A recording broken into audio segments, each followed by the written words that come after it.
Right now, the best of the official chart. BBC Radio 1. The UK Top 40. The complete UK Top 40 countdown. National Radio 1. Vintage. Hello, this is Greg James, the current gatekeeper of the official chart on BBC Radio 1 and your host for today's Radio 1 Vintage Chart Show. Over the next hour, I'm going to be looking back at some of the most historical moments on Radio 1's chart show in its various incarnations since it began 50 years ago. I'll be picking out memorable chart battles, charity singles, chart bloopers, and the biggest number ones. Plus, there'll be a very special chart rundown at the end of the show with the longest-serving chart show DJ ever, Mark Goodyear.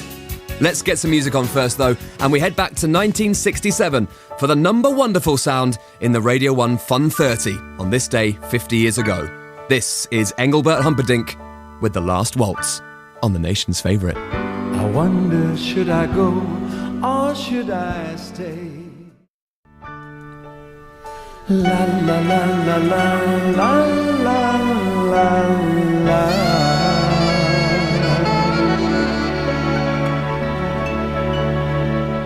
That's the first ever number one played on Radio 1, and it would have been played by broadcasting legend Alan Fluff Freeman, who presented the chart, or Pick of the Pops as it was known, until 1972. Not off. Greetings, Poppickers. And over here, from last week's number 5 down to this week's number 6 for Engelbert Humperdinck's Release Me. I think my favourite chart show host has got to be Alan Freeman. Alan had this wonderful technique of saying nothing. He would, and right now it's gone to, and then he'd play a bit of music. And I thought that was genius. Also his chart rundown, his timing and everything, which he did live as well. And I know that one or two people tried to put him off by talking to him in the headphones. I thought it was awful to do a thing like that. But he never, ever, I don't think, messed it up. Tony Blackburn there talking about Alan Freeman.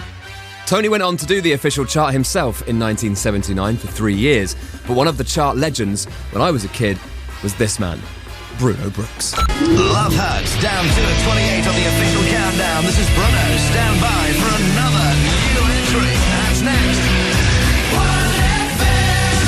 You know, I used to listen to the Top 40 every Sunday with Tony and other people that did it at the time. And when I was asked to present the Top 40, I think, again, it was originally just a stand-in.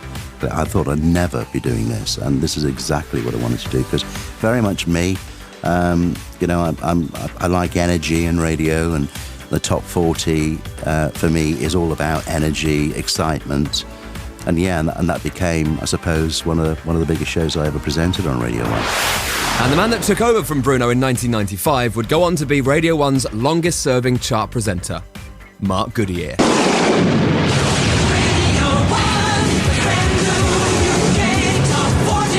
Hi, good afternoon. This is Mark Goodyear at Radio 1. Welcome to the world's fastest and the UK's favourite chart, exclusively compiled by Gallup for the BBC. It's the official chart, the chart the fans and the stars tune to. Today we'll discover if Bryan Adams will remain at number 1 or if somebody else will top the chart. Here come the hits. What's really interesting about the Bryan Adams record is it polarises people. But you mustn't make the mistake of thinking that Bryan Adams might be tired of it. I mean, he thinks it's like one of his most important, best ever songs. He's incredibly proud of it. So I think we got a little bit jaded in the media and in radio by this record being around for so long. But it just would not have been able to stay at that position if people weren't buying it. That whole thing was led by the audience. It was led by the public. And this is why people in radio have to be a little bit careful, because we tire of records sometimes before the public do. And I was very mindful of that on the chart, although, a whole quarter of the year and more, same record at number 1. I think it became less exciting towards the very end. Here it is then, 16 weeks at number 1, the longest run in chart history for Bryan Adams and Everything I Do. Look into my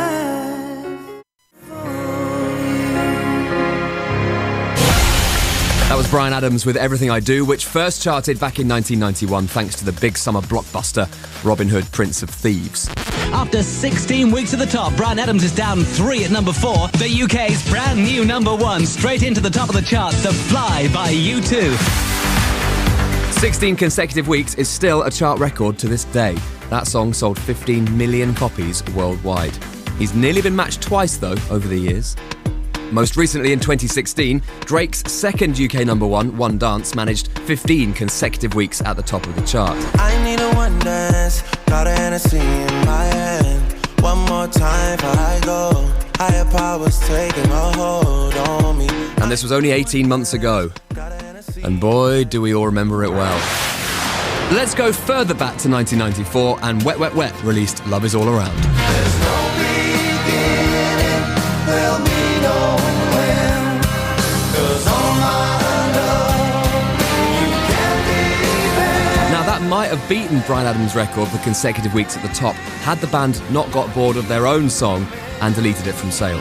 But to be honest, I think it did everyone a favour. The new entry 3 from Luther and Mariah Carey, Endless Love, and last week's number 1, this week's 2, Wet Wet Wet, Love Is All Around, which means there's a brand new number 1 for Wakefield. Saturday night is new. The UK Top 40, 1FM.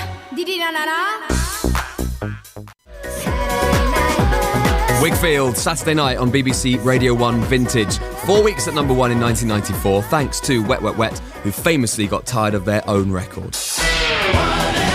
So both the success of Wet Wet Wet and Bryan Adams can be attributed to their association with film soundtracks, but there are a whole range of other things that can drive a song to number 1.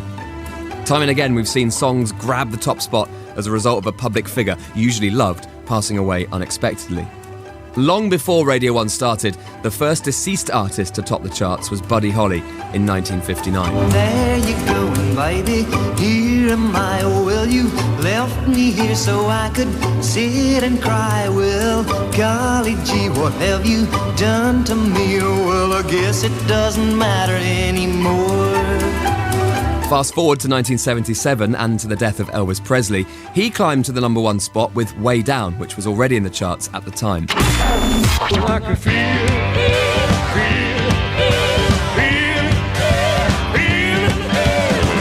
way down where the music plays, way down like a tidal wave, way down where the fireplace, way down. Then there was John Lennon. His murder in December in 1980 prompted the re-release of the iconic Imagine. That went straight to number 1 in January 1981. Here's the top 3. At number 3, Jana Louie, Stop the Cavalry. At 2, it's John Lennon, Happy Christmas, War Is Over. A brand new number 1, John Lennon, Imagine. There it is. That's this week's top 20. Imagine all the people living for today. But it was the death of a princess that resulted in the best-selling single of all time. Here's Mark Goodyear reading the chart on the 21st of September, 1997. Down to number 3 from 1 last week, The Verve with The Drugs Don't Work. Second highest new entry at 2, George Michael, You Have Been Loved. And now on Radio 1, the first official confirmation of the most exciting and significant number 1 of 1997. And in the history of pop music in the UK, the fastest selling single ever. Over 650,000 copies, all sold yesterday. Elton John, Candle in the Wind, 97. A tribute to Diana, Princess of Wales.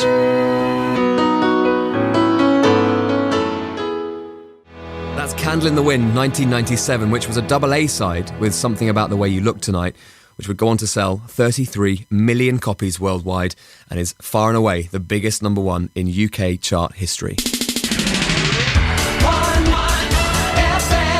Now, it wouldn't be the chart show without an epic chart battle or two, and over the years, there have been both iconic and controversial ones. You can go back to the likes of The Beatles versus Engelbert Humperdinck in 1967. The Sex Pistols versus Rod Stewart in 1977. Wham versus Frankie Goes to Hollywood in 1984. And some of them changed the face of music as we know it. Let's head back to 2009 when the popularity of reality TV shows like The X Factor had become all too much for some of the more serious music heads out there. Now, just for context and to remind you that a reigning X Factor champion had got to number 1 at Christmas for the previous 4 years running, and it led to this battle. So then, this is where we're about to find out what's going to happen for Christmas number 1 this year. First of all, let's have a look at what happened this week. There's a truly epic contest this weekend. Joe X Factor McElderry fights for the title of Christmas number 1 2009 versus Rage against I Won't Do What You Tell Me, The Machine. Round 1, Tuesday, is the beginning of the week, and Rage Anti-Establishment The Machine leads Joe X Factor McElderry by nearly 6,000 single sales. Hold on to your hats, ladies and gentlemen. We're in for one heck of a fight. But I think that people are just fed up by, being spoon-fed some overblown, sugary ballad. Like I said, a little dose of anarchy for the holidays is good for the soul. Round 2, Wednesday. And oh look, Rage Against the Machine have increased their lead once again. Now these 66,000 sales separate the two. How will Joe the Geordie ever manage to catch up? Always gonna be an uphill battle. Round 3, Thursday, and Joe has turned a corner. The Machine's lead on the young man has decreased to a mere 37,000. He's got his eye on the prize and he's closing in. I think it's the same as any other chalk battle. It happens all the time, and I just hope that people go out and buy the single. Round 4, Friday, nearly a week on, and the campaign is showing no sign of slowing down. Rage's lead is now only 9,000. Tired and weary, but with gritty determination, the two opponents continue to battle. The Goliath that is Rage is now a target for the plucky young Joe, and the battle rages on. Will he find the mettle to turn things around in the next round? Let's find out. Who is this week's number 2 on the official chart 2009 for Christmas? 2. It's Joe.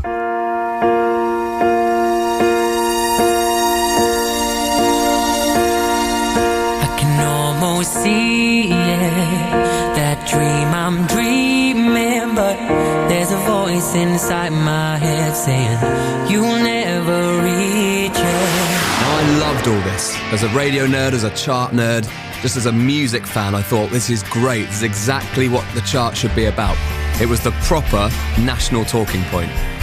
But for possibly the most defining of chart battles for UK pop music, we go back to 1995. It was the era of Britpop, a music and cultural phenomenon that emphasised Britishness. Southern boys Blur and Country House took on the northern swagger of Oasis with their song Roll With It.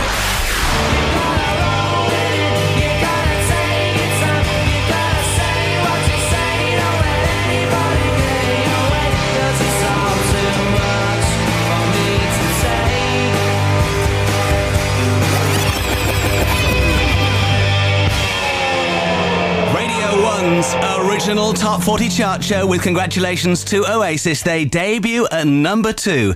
It's been the most talked about week in British pop music for many, many years. And the champagne corks are now going to be popping in London because we congratulate Blur. They're straight into the top with Country House. So congratulations to Blur, who've won the most talked about race to the number 1 slot in the history of the chart, pretty much. Country House straight into the top. And congratulations, of course, to Oasis, straight in at 2 with Roll With It, because if there's one thing this week's chart proves, it's that British pop is still the best in the world. There you go. That was Blur's first ever number 1 single, winning the chart battle with 270,000 sales compared to Oasis's 220,000. And the champagne corks were popping in London. On to charity singles now, and there have been some huge chart hits supporting amazing causes since the chart began. Most recently, after the tragic events that unfolded in June this year at Grenfell Tower in London, a number of music stars joined together as the Artists for Grenfell and released Bridge Over Troubled Water.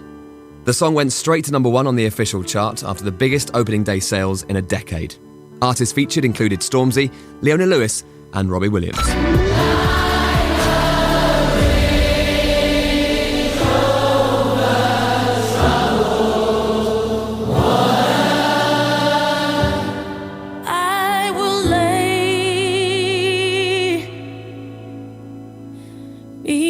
Down. Let's head right back to 1984 now for perhaps the most iconic charity single of them all. Bob Geldof and Midge Ure got together and created Band Aid to raise money for anti-famine efforts in Ethiopia with the song Do They Know It's Christmas. The likes of U2, George Michael, Spandau Ballet and Phil Collins joined them to record the song at Psalm West Studios in Notting Hill. It was released in the UK 4 days later.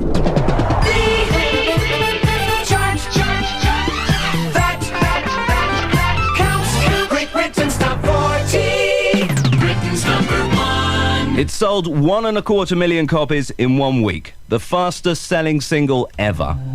Britain's brand new number one, Band Aid. Do they know it's Christmas time? It's Christmas time. There's no need to be afraid. At Christmas time, we let it. At the time, it was the best-selling single ever, and it wasn't the last we heard from Band Aid.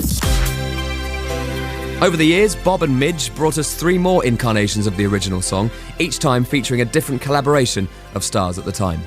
In 1989, it was the likes of Lisa Stansfield, Bananarama, Kylie Minogue and Cliff Richard who spent 3 weeks at number 1 with their version of the track.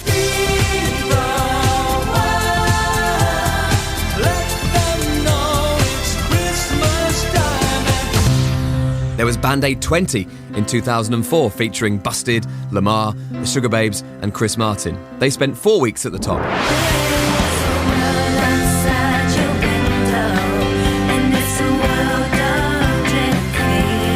And in 2014, Band Aid 30 was announced to aid Ebola victims in Western Africa.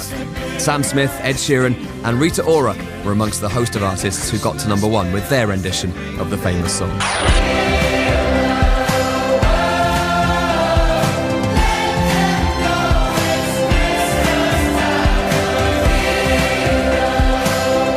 An incredible impact made by Band Aid around the globe for over 30 years. And the chart was there to track it every step of the way. Let's turn our attention now to Ferry Aid. Britain's number 1 goes straight in for Ferry Aid. In 1987, the Zeebrugge ferry disaster inspired the likes of Paul McCartney, Boy George, Kate Bush and George Michael to release a version of the Beatles classic, Let It Be. All proceeds went to a charity set up to assist the families of the 193 people that lost their lives when the ferry capsized off the coast of Belgium. The song went to number 1 on the 4th of April that year, spending 3 weeks at the top.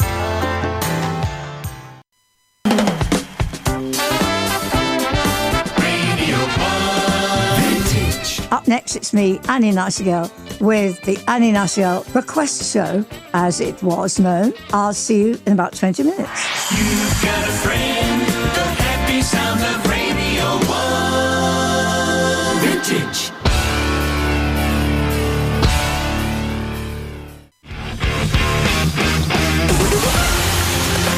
This is Greg James, and that was the radio edit of Rage Against the Machine's Killing in the Name on the Radio 1 Vintage Chart Show. If we head back to February the 21st, 1993, though, legendary chart show host Bruno Brooks accidentally played the full uncensored version of the song live on air. Oh, Killing in the Name. Well, I became a hero in certain communities for that. I just couldn't believe it. I mean, again, what I used to do is once I'd introduced the track was rolling, often I'd just turn speakers down and then just concentrate on the next link, and I used to write every link. And in the meantime, this track is playing to the nation, apart from one person, me, because I can't hear it. And in the meantime, just about every expletive is out on the national airwaves. Broadcasting House Reception, we're getting hundreds of calls. And I was the only person in the UK who didn't know about it.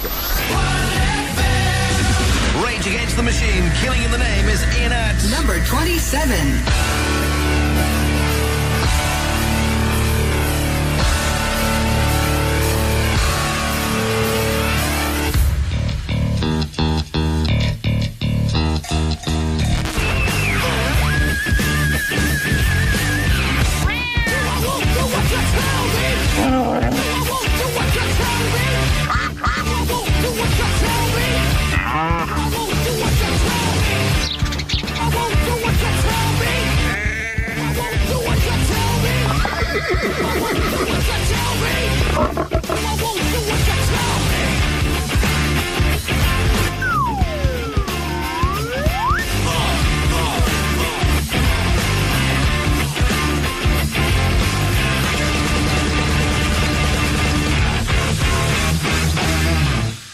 Rage Against the Machine, Killing in the Name. That's a new entry at 27.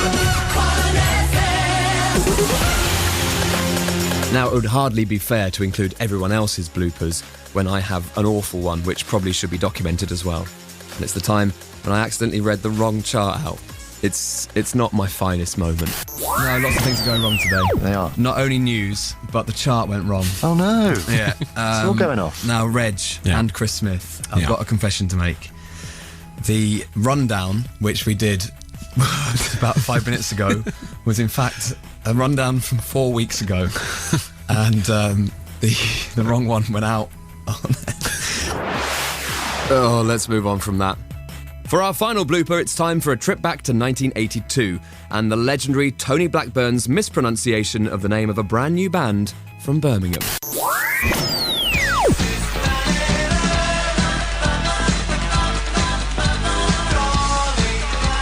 Straight in, the Radio 1 Top 40, position number 26. That's a new entry, Duran Duran and another called Planet Earth. Radio 1, Britain's favourite. Thank you very much for a couple of people who rang up and I didn't realise that I said it, but I mispronounced the name. I said Duran Duran and Planet Earth at number 26, when of course it should be, as everybody knows, Duran Duran. When you're doing a tight scheduled process, sometimes you mispronounce things. I do apologise. None of us are too big to apologise. Sorry about that. Duran Duran, of course. Thank you very much for taking the trouble. The thing I remember more than anything else with the top 40 was my mispronunciation of Duran Duran. They were new, and I called them Duran Duran. And if you look at the way it's spelled, it is Duran Duran. It's not Duran Duran. But then somebody rang me up and said, you said Duran Duran. I said, so what? They said, it's not Duran Duran, it's Duran Duran. And I've lived with that ever since. And I suppose we should probably play it. So, with Planet Earth, it's Duran Duran.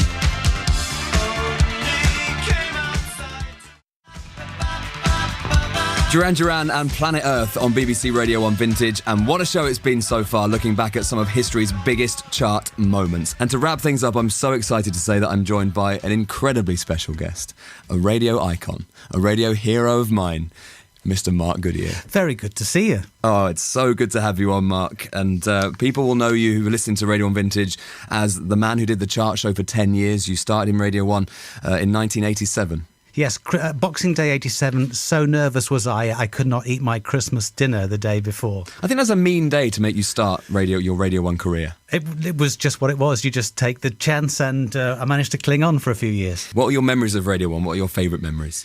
Well, I remember, like a lot of people who love Radio 1 now, it's part of your fabric of your life as you're growing up. So my heroes were people like Johnny Walker and John Peel and Stuart Henry, those names that you've heard a lot over the course of this weekend on Radio 1.